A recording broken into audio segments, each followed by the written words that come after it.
Hello, in this video I show you the location and how to replace the fuel filter on Nissan Micra 1.5 DCI. The fuel filter on this car is located in the engine bay area. It's located just behind the engine, just down there, just over there. Just there.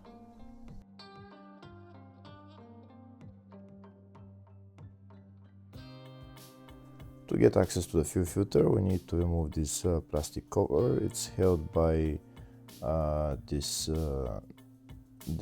bolt right there and another bolt on the other side. If the video is useful, please like and comment on the video and subscribe to the channel to see more videos like this.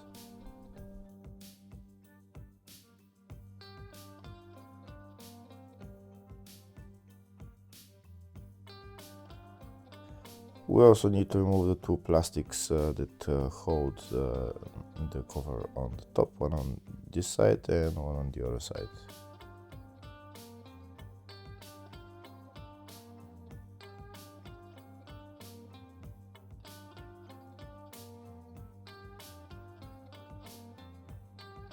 We're not going to remove the plastic cover completely, we're just going to put it to the side, but in order to do that we need to remove this wiper arm as well.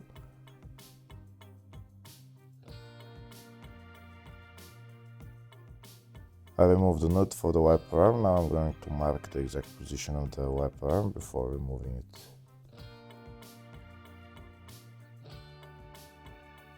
And now that the wiper arm is removed, I can move this plastic cover to the side, and now I'm going to remove this metal plate, and these are all the bolts that we need to remove.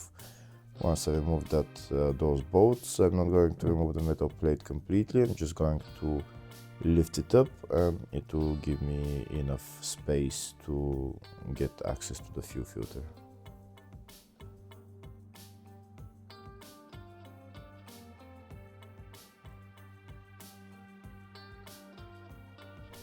Here you can see I lifted up the metal plate and now I have much more access to the fuel filter.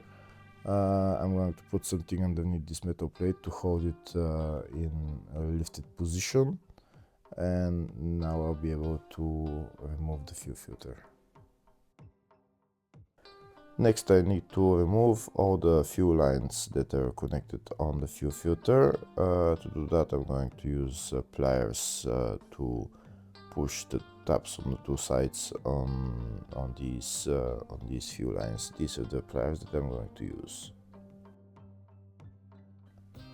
2 or 3 of the fuel lines are with tabs that need to be pushed on the two sides, and once you push the two tabs, then maybe use a screwdriver and just lift up the fuel line and it will disconnect.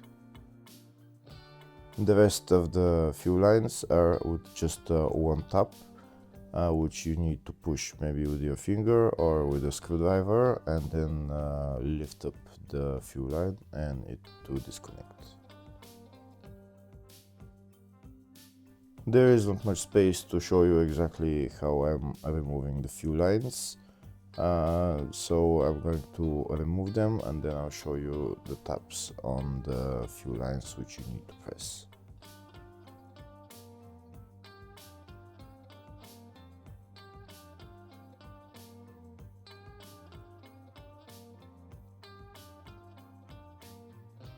Now that all the fuel lines are disconnected, we just need to lift up the fuel filter housing, and then we'll be able to take it out.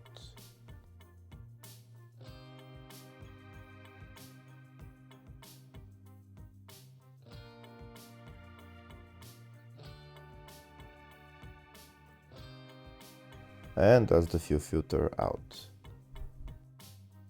Now I'll show you a closer view of the fuel lines. These are the two fuel lines that there is 2 tabs on them, and you need to press both tabs either with the pliers or with your fingers, and then maybe use a screwdriver just to pry out the fuel line. And the other type of fuel line is this one with just one tab. You need to press that tab maybe with your finger or with a screwdriver, and then pull out or pry out the fuel line from the fuel filter. They're not that hard to remove as long as you use your both hands. And these are the other few lines. You can see this one is with one tap and the other one is with two taps.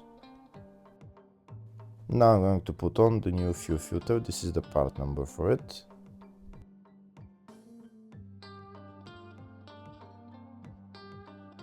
Here on where the fuel lines are connecting, there is different color dots, and these dots should correspond with the fuel lines. The taps on the different fuel lines are different colors, so they should correspond with the color on the fuel filter.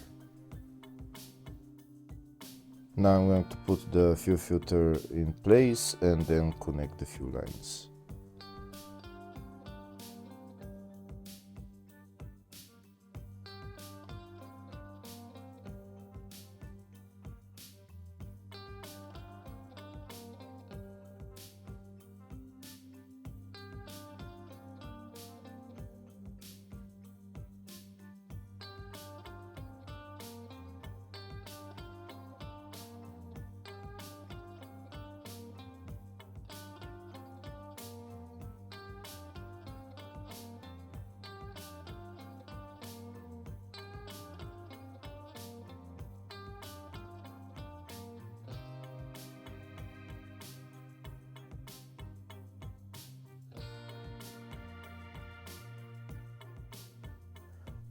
That's all the fuel lines connected. Next I'm going to prime the fuel system.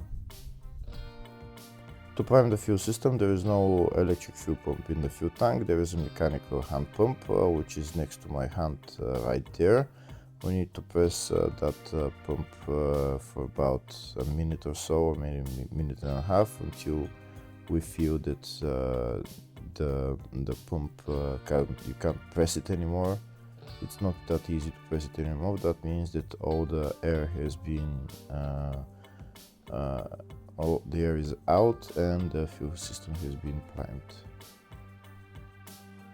Like I said, you should press this hand pump for about a minute and a half, and you feel when the fuel filter is full of fuel.